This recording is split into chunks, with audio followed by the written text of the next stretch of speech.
Time for me to start this countdown after months of preparation.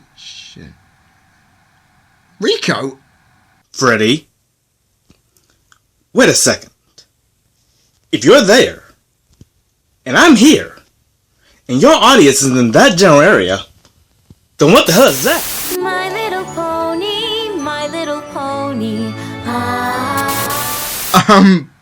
Rico, why the shocked face, huh? Oh yeah, that's right! You think that my masculine pride is completely destroyed. Doesn't bother me. Time for me to start on this damn countdown. I'm not really dressed for the part, am I? Excuse me for one quick, brief little second. Okay, let's begin.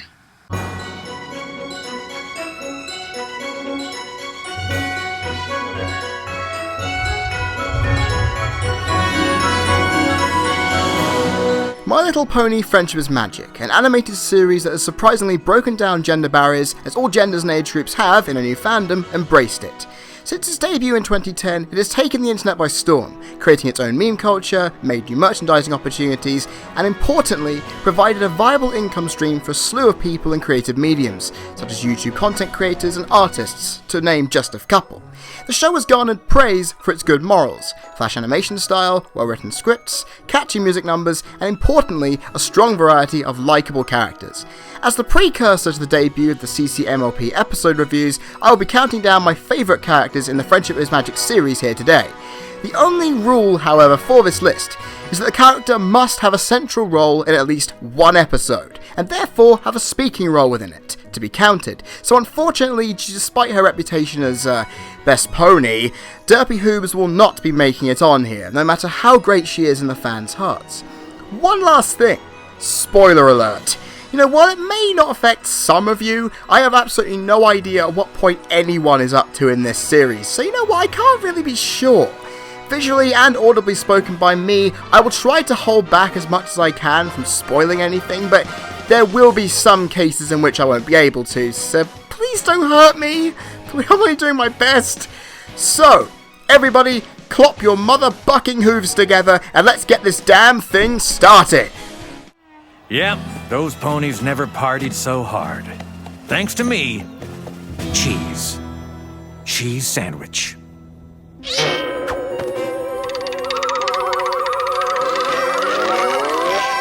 Woo-hoo! That was a doozy!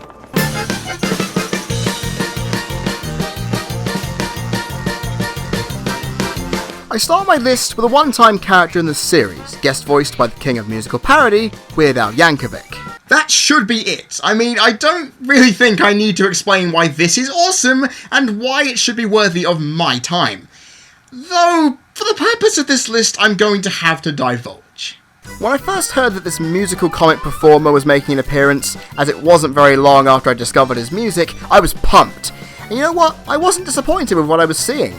Cheese Sandwich... What was that sandwich? Killed them all?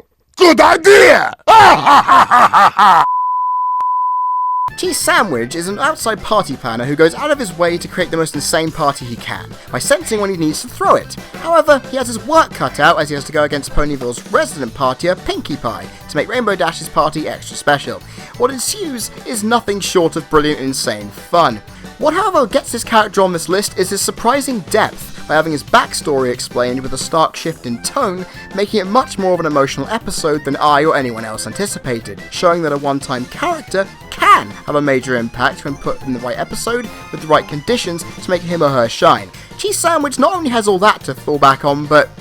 oh, come on! His damn cutie mark is a cheese toasty in the shape of a damn accordion! You can't get more awesome than that. It's fitting for the voice actor in question and the pony's name in question. I mean, the writing staff know what they're doing, if this is the kind of stuff they come up with. Cheese Sandwich is one of those reasons why a guest star can be great to inject some fun into a series, especially when it sounds like they're having a great time too. And, Weird Al, please come back and do more. One cameo in another episode isn't enough. And also, I believe my friend Tom will want to lose his mind again like the first time. That was...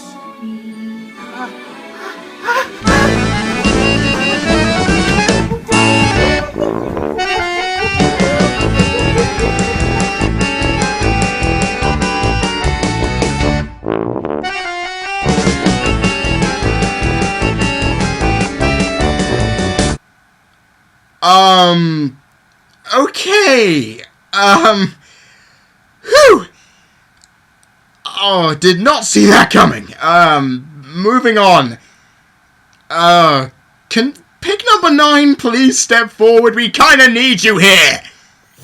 Come one, come all, come and witness the amazing magic of the great and powerful Trixie! Watch in awe as the great and powerful Trixie performs the most spectacular feats of magic ever witnessed by pony eyes!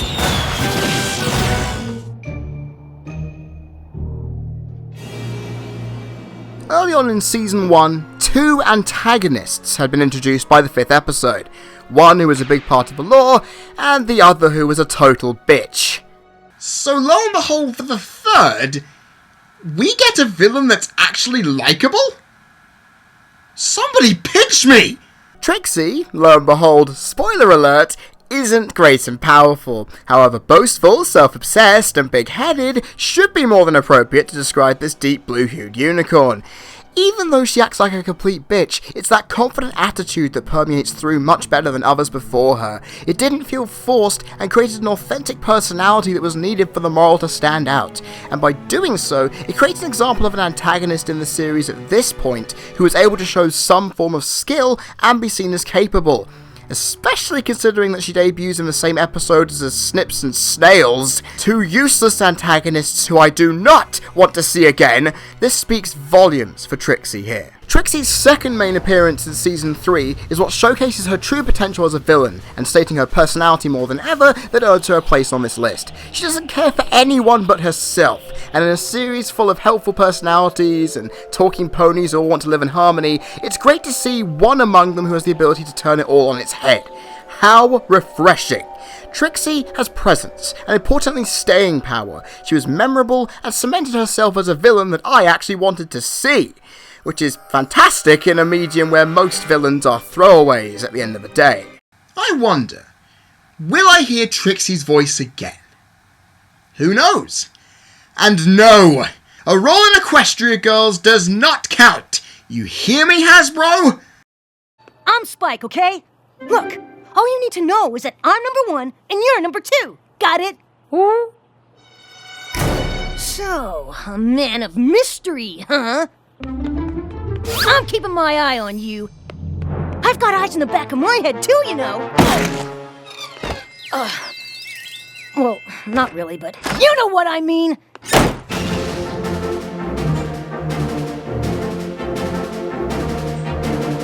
The first of 2 non-ponies on this list, Spike the Dragon is for all due purposes the only mainstay male character in this series, and while this fact pisses me off to no end, it's good to see a male character of some kind have footing in a show which is mostly spearheaded by females. To my count, only 5 male characters on this show have got regular speaking time that doesn't amount to a 1 episode appearance. And you know what? Spike dwarfs the lot of them because of his position in the show. Now, I connect with many characters on this show, right?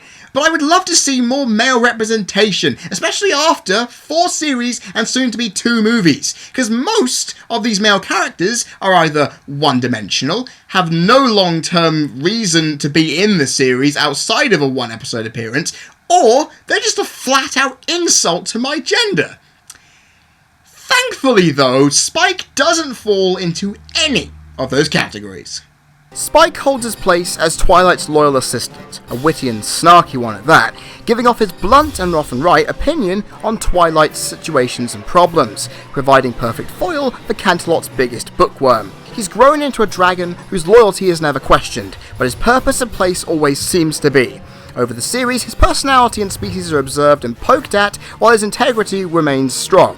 Compared to most of the male characters so far in this series, it's great to see a male be capable and be able to say the right thing at the right time and not just fall back into their job, and actually be able to step out and do something. And you know what, while Spike's immaturity does show at times, with his massive crush on Rarity being a burden, and his smug self-confidence coming from the lore definition of his species being an annoyance, it's rare that you would want to punch this cute baby dragon in the face, and even when he sports a rather ridiculous moustache. Overall, Spike ejects that boyish charm that is definitely needed in this series, and one of the few male characters so far that is actually quite likeable. Let's hope that more male characters that can follow in his footsteps come very soon. I still have the closest throw, Apple Snack. Just try and beat it.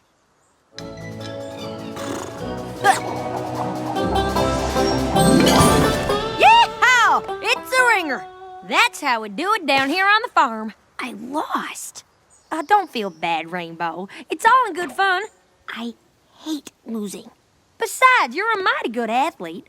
I'm just bitter.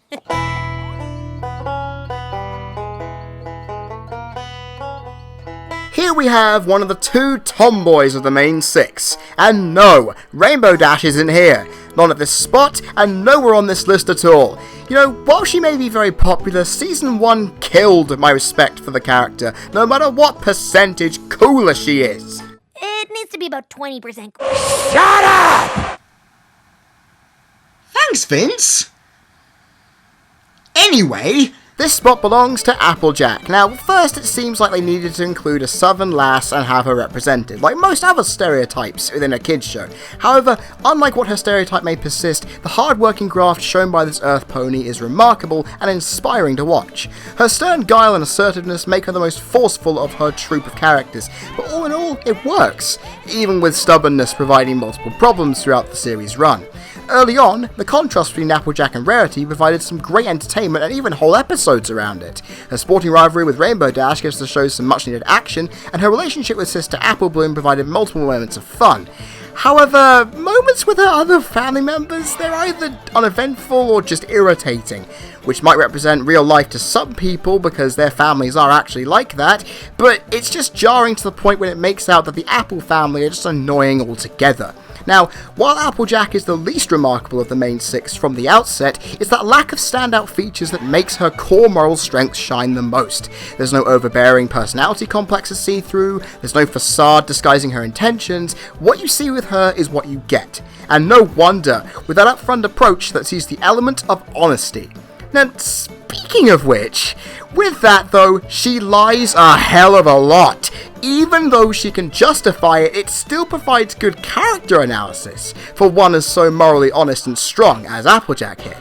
You know, if I were to place something on the negative side of things, unlike the other characters, and I would even dare say Rainbow Dash, her singing voice is less than spectacular, and a lot of times it's a massive irritant. Hell, even more so than Borat's singing, with whatever you want to call it. Okay, maybe what I just said was a little harsh. I mean, Raise This Barn was a great song that turned a meh episode into a somewhat good one. That does mean, though, that my opinion is completely invalid at this point. Well, the train will carry on as normal, I guess.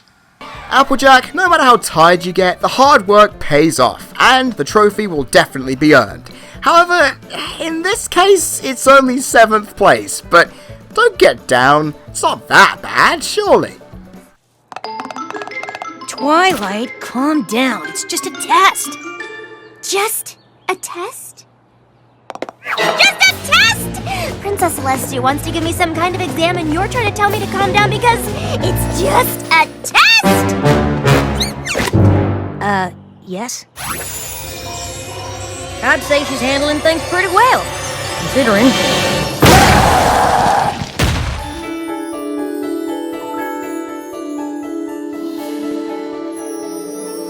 Here's our bookworm protagonist's time to shine. Voiced by Tara Strong, a voice acting legend who has been part of many a series or franchise over the last 2 decades. And you know what? It's a formidable resume indeed. Which includes Hello Kitty, Powerpuff Girls, Teen Titans, Fairly Odd Parents, Ben 10, Rugrats, Fillmore Drawn Together, The Boondocks, and Batman. And you won't believe it, there's even more on top of that! Damn! Twilight Sparkle is the spearhead for this series, making friends and learning lessons about friendship along the way, aiding her in her studies of magic. Yeah, cue the puke bucket for some review. While she comes across as bossy, judgmental, and skeptical at times, it's normally her clear, concise, and knowledgeable head that clears situations up for others and makes her presence known within the land. Although, her hesitation and overthinking of situations can sometimes be her downfall. Man, I've felt that so many times. Ugh. Now you can see why I connect with these characters. While this obsession with studying makes Twilight come across as, bland, Nerd! it's an open book personality that... Well, wait a minute. Did I really write that? That gives the character huge room for growth, which does make sense, especially when you see her development over the course of this entire series. Her use of magic to cast spells, and not just use it to complement her job like other unicorns, really does make her stand out, especially within Ponyville where, of course, Earth ponies rule, and magic, if any, just really isn't that much to brag about. Now, this, however, does give me a problem with Twilight Sparkle, because, well, the use of her magic makes her fit into the capable hero trope by seemingly being the only person who can do things when people need assistance. The others in the main six can do it too, but Twilight's magic makes her OP and puts others to shame. I mean, come on, just look at this! Seriously, never mind. Anyway, the orderly nature of Twilight can get on my nerves sometimes, which is why my favourite moments of her are the moments when she discards it and has to adapt to different ways of getting through things. It does test the weakness of the character and make her come across as a lot stronger in my book. Oh god! Ugh! Oh, I don't want to see that again! Ugh! Overall, as the main character of the series, Twilight fits the role superbly, with a unique appearance, interesting backstory, and being a character of much importance in multiple areas. She's the glue that holds the series' protagonists together, and honestly, without her, it just wouldn't be interesting at all. Which kinda says a lot, really, about her, doesn't it? Pinkie Pie, what have you done? I've lost a brand new pair of cymbals, that's what I've done! Will you forget about your silly instruments for 1 second? You're ruining our efforts to save Ponyville!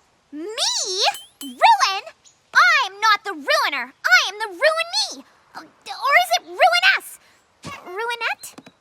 Come on, girls. There's no reasoning with that one. She's a few apples short of a bushel. Hey! I'm trying to tell you all that the ruining is on the other hoof! If you just slow down and listen to me!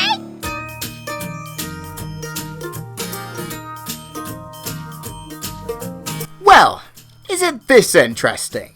I have a story to tell for all of you. You know, when I first checked this series out, I hated Pinkie Pie with an absolute passion. Why, you may be asking? Well, it's actually quite simple.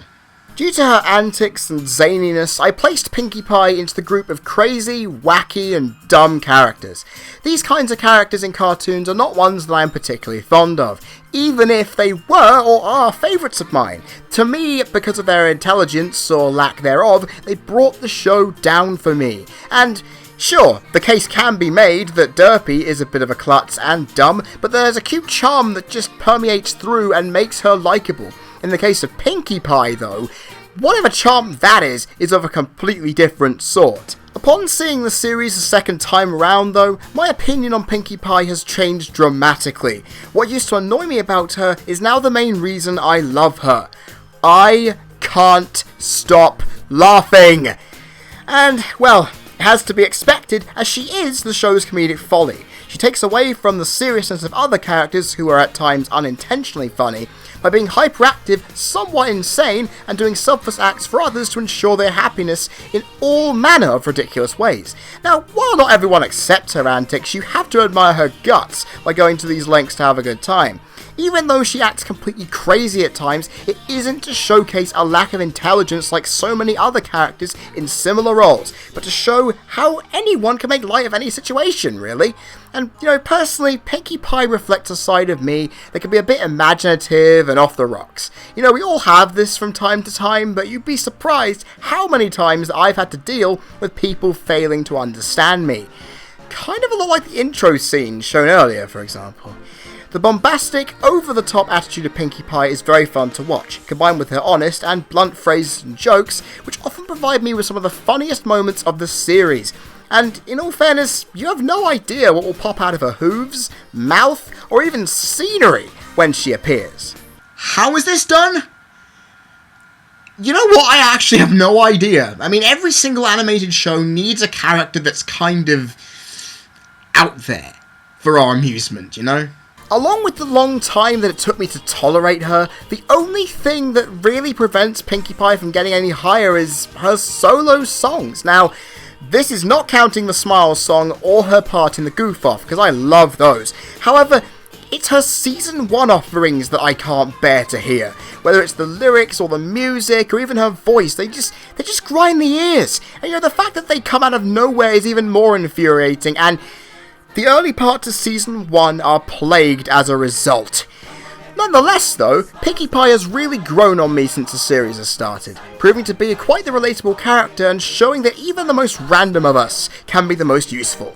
She's a bundle of pink, curly-maned, insane joy, and I would not have it any other way. Oh yeah, guys, you might recognize the next pick.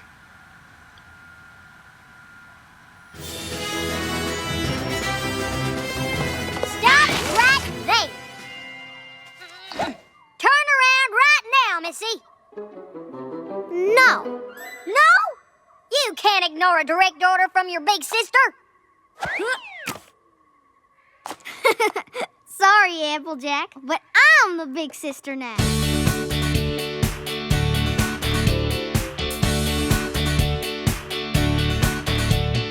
The Cutie Mark Crusaders, a bunch of fillies that are all desperate as hell to find their purpose in life and gain their cutie marks. While all of them are entertaining for their own reasons, Applebloom, younger sister of Applejack, is the one of the rambunctious trio that I personally like the most. All since her brief but adorable cameo in the pilot. I promised myself I wouldn't have a cuteness overload in this video. Okay. Regain composure, Fred. After that, I didn't really know what to expect from this little cutie. Gladly, though, I was proven that she could supply the goods with 6 starring episode appearances in the first season alone. Maybe that face did melt a few hearts. I know it did mine. With a blunt sense of thought and opinion befitting of such a young mind, she is much more clear-headed than the others in her group, which gains major points for me, as Sweetie Belle is very imaginative and desperate for attention, and Scootaloo is obsessed and delusional, beyond all means. Applebloom keeps things much more grounded, and actually makes a lot of sense. Hell, even at times making the main characters look like idiots. While that does prevail, it's her battle with social status and her position as a character who is earnestly trying to understand herself is what makes her such a compelling character to me. It's done with many layers and effects over the course of the seasons, and it's just really nice to see.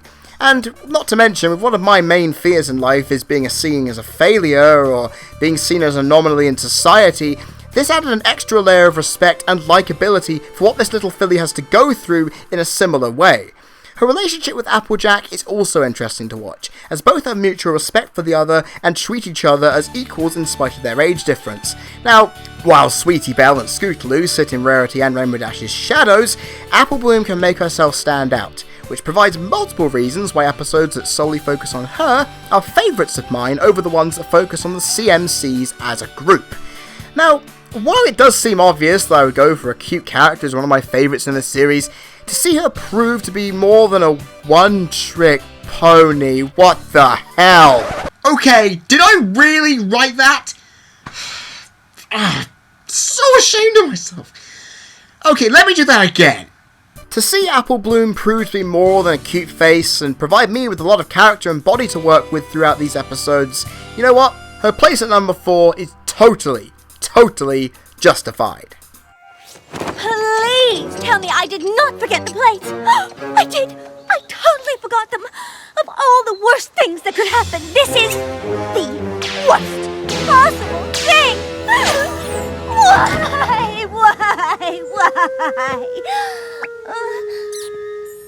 What? You didn't expect me to lay on the grass, did you?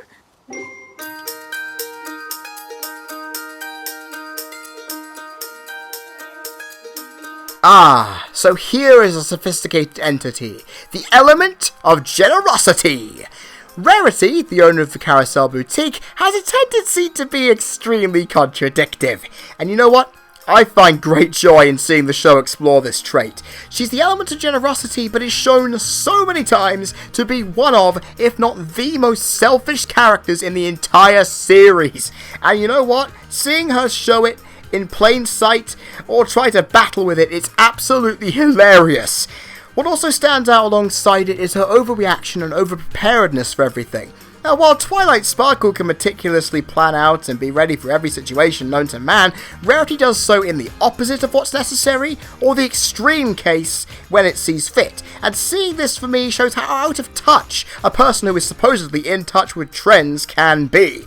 And while it can be easily seen coming, sometimes the extent to which it is executed is extremely well done indeed.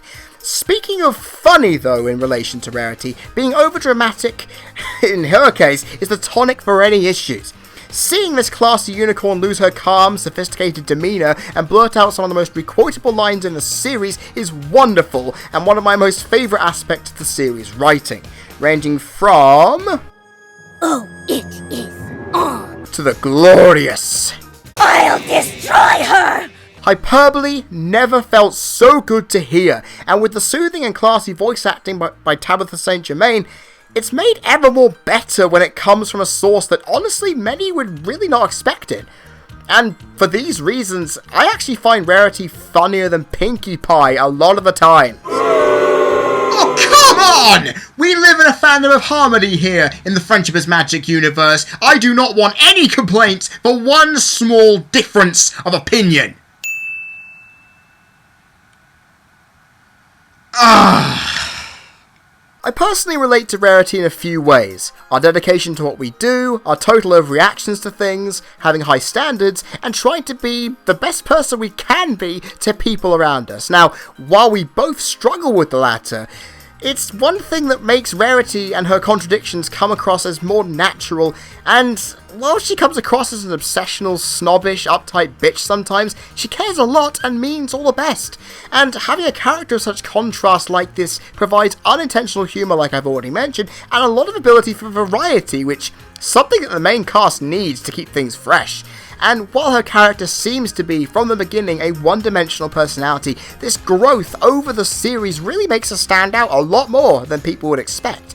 And for me, the more I see her on screen, the more I grow to like her. Therefore, Rarity's third place is hard-earned and well-deserved. Now, what have we learned? Lots of control. Good. Screaming and hollering. Yes, and most importantly, passion. Right! So now that you know the elements of a good cheer, let's hear one! Yay. Ugh, you're gonna cheer for me like that? Louder! Yay! Louder! Yay! Louder! Yay! So cute!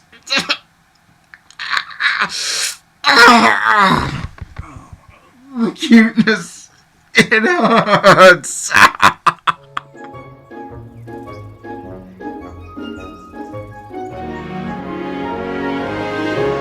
I'm a sucker for cute characters, and you lot should know this by now. Apple Bloom made me go, ah. However, I was not expecting Fluttershy to almost give me a damn heart attack. On multiple occasions. And obviously, with a bookworm, a hyperactive sugar junkie, a cocky jock, a workhorse, and a fashion-conscious snob, we need to have a gentler figure to contrast with all the extravagant personality types, and this light cream yellow Pegasus fits that ticket perfectly. Fluttershy, as the soft-spoken carer and controller of all of the animals in Ponyville, has pretty much no outward personality, with her easy fright and timid shyness proving to be the crux of many viewers' hearts, and for some time the character's nerves. And due to it providing little room for movement on its own, the show has excelled in showing Fluttershy's development over the series, with many attempts to pull her out of her comfort zone, or out and out calming her most redeeming feature and make her a more outgoing social personality. Now, it's extremely fulfilling to see a character like this getting a lot of time to highlight herself, showcase her unknown strengths, understand her worth. And you know what? For a person like myself, who regularly has low confidence and low self-esteem, you have no idea how wonderful it was to find a character to relate on the same level with. And you know what? If not for Fluttershy, it is quite possible I would not have joined the herd. Yeah, and you can see how that helped things. Another compliment I have to state is the quality of her voice. Done by Andrea Libman, its softness achieved through the use of head voice embodies the spirit of the sweetness of this character without any real traits needed to be shown. And you know what? You'd be surprised if you didn't know that this is the same person who voices Pinkie Pie, for God's sake. It's hard to believe, but then again, that's good voice acting for you. If you know what you're doing, you can do anything. While Fluttershy's singing voice isn't performed by Miss Libman, it is up there with one of the best executed in terms of clean projection and character voice retention, making her vocal segments really enjoyable on the ear. And the reason why Fluttershy doesn't make it to number 1 is simple. She lacks what the number 1 choice has as a character. But you know what, I still hold her very highly nonetheless, as my favourite main 6 character and pony overall.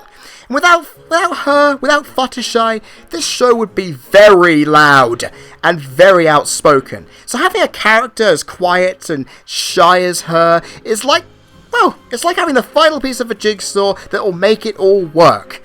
And honestly, without her, it just wouldn't. The machine of this show would not be functioning and those gears would not be turning.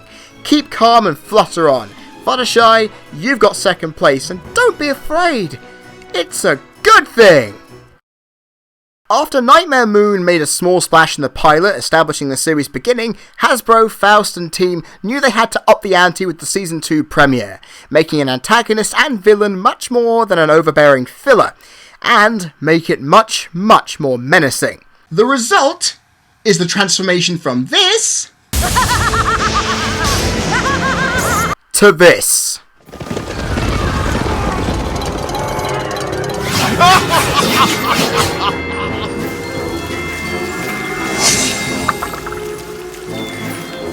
Chaos is a wonderful, wonderful thing. Not as wonderful as friendship. Oh, this again.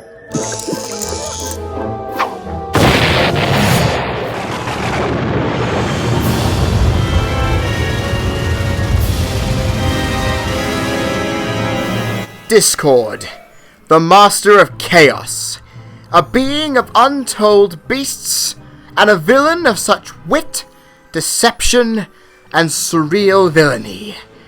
That combination, ladies and gentlemen, sounds unbelievable. unbelievably good, that is. Yes. Discord is such a unique thing to watch, especially within the context of this series. Seeing a character have the magical power to destroy the world and turn it into his own Salvador Dali-inspired masterpiece is a sight to behold. Voiced by John Delancey of Star Trek fame, he adds class and demeanour to the character's ghastly and random appearance, giving the impression of control and insanity all in one design. And while Discord does a fantastic job in his debut of starting Season 2 off with a massive bang, as well as creating memorable and at times frightening visual embodiments of surreal insanity, it's his subsequent appearances that I really have to give plaudits for. I mean, trying to tame his mischievous magic with the number 2 on my list? I mean, oh my god. This is a recipe for greatness. Witnessing this outlandish, radical embodiment of disharmony trying to turn himself around shows the verbal dexterity of Delancey and the ability of the writers to ensure his presence remained as strong. While the other characters before him have connected with me personally, I love Discord more than them all for one simple reason: complete and utter fun. You know, seeing this kind of abstract character in a series and franchise such as this proves in my eyes the quality of this cartoon. He's a character, a villain of great depth, variety, and flexibility that has proven to be something wonderful to watch every time he appears on screen. In many long-running franchises, there's a villain that has reached iconic status and become incredibly popular even if they're loathed to begin with. For me, Discord ranks among them. He's one of the main reasons why this show is fun. With characters like him around, you can't predict anything. And, unlike the first episodes of Season 2, Discord, you can sit upon the throne as my number one character on this list. No questions necessary. I've been Freddie Thomas, you've been people watching. This has been my top 10 My Little Pony Friendship is Magic characters countdown, and I will see you guys next time. Cheers!